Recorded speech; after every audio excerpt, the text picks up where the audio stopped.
So I was just talking about my monologue as to how I ended up giving up alcohol. And then interestingly enough, my cameraman, Josh, who's here, said, oh, I don't really drink either. So I'm curious about that, Josh. What led you to drinking a lot less? Well, I never really had the conscious decision that I didn't want to drink. I think I used to use alcohol a lot during my 20s and all my life because I associated it with fun.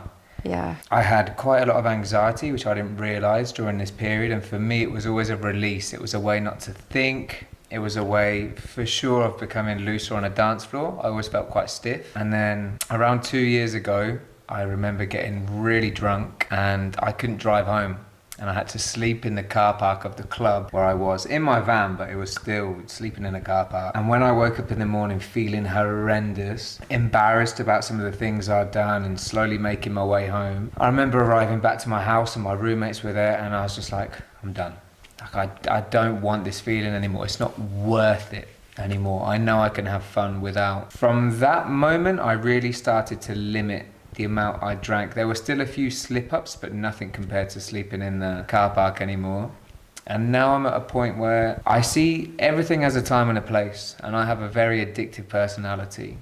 So for me to say that I can't have something feels limiting. So with alcohol now, if I really feel like I would like a glass of wine or to share a beer with a friend, I'll let myself. But I basically have a rule now where it's one, possibly two, and it's enjoying the buzz, because what the alcohol does for me initially, the initial buzz, I enjoy. It's that when it starts to deteriorate my actual essence that I don't want anymore. So it was more finding a balance than anything else.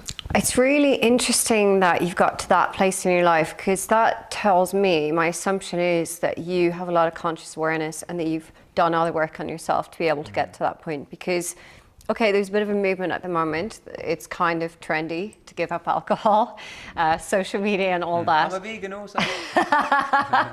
But then it's, but then there's certain people, and I'm finding myself around a lot more of these kind of people who, it's not just about giving up the alcohol, but there's something else that has, there's other things that have helped them become a lot more conscious to be able to get to that point. So I'm just kind of curious about your perspective on this. I think it's more now being comfortable in my centre at all times and not wanting to move too far away from who I am without having to take substances. And that's with everything now. That's with coffee.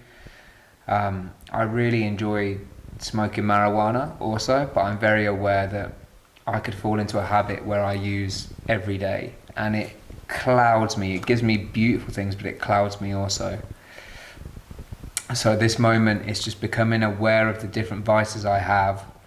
And someone said a really beautiful expression to me recently. They said, I like to open the doors to different things, but just feel the breeze. I don't want to keep jumping through like indulging and becoming so reliant. See, in terms of work, I think that if I've done the work or not, I've definitely done a lot of things for myself. And I've done a lot of introspection and I've enjoyed finding out more, and I've really peeled away layers that I don't need because I had a mask on, especially living in London and living a quite fast-paced work environment, working in music also. My ego took control because it wanted to be seen and validated and to fit in.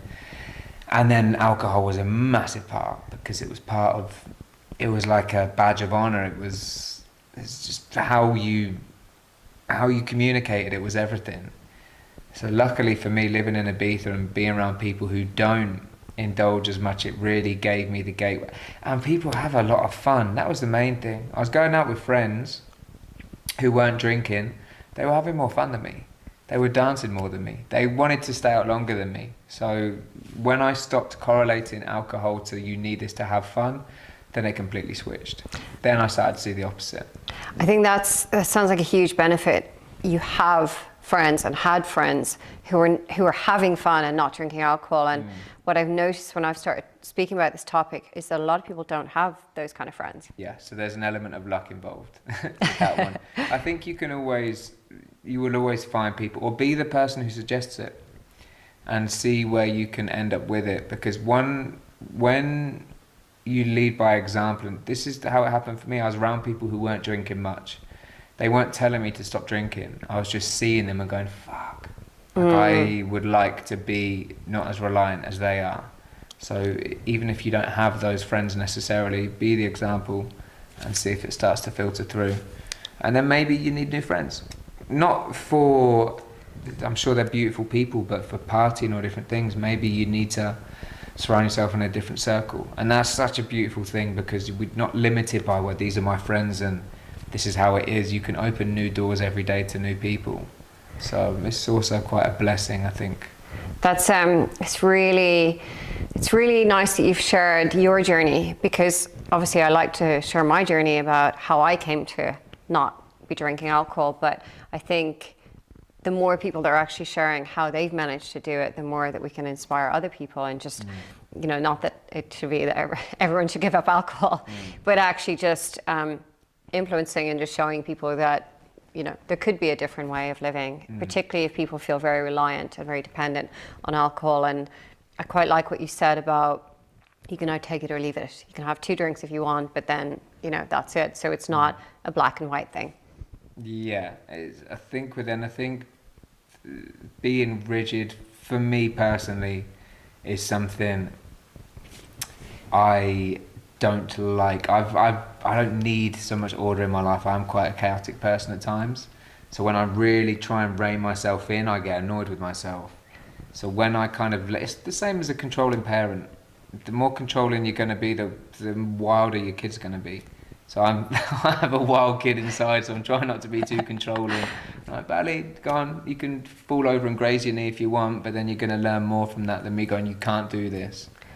So I think that's the balance I'm getting to now. Amazing. Thank you for sharing your experiences. It was just convenient that you happened to be behind the camera and you're like, I can resonate with my monologue. If you've any questions about anything that I've spoken about in this video, you can leave comments below. And if you've liked this video and want to see more of my content, please subscribe to my channel.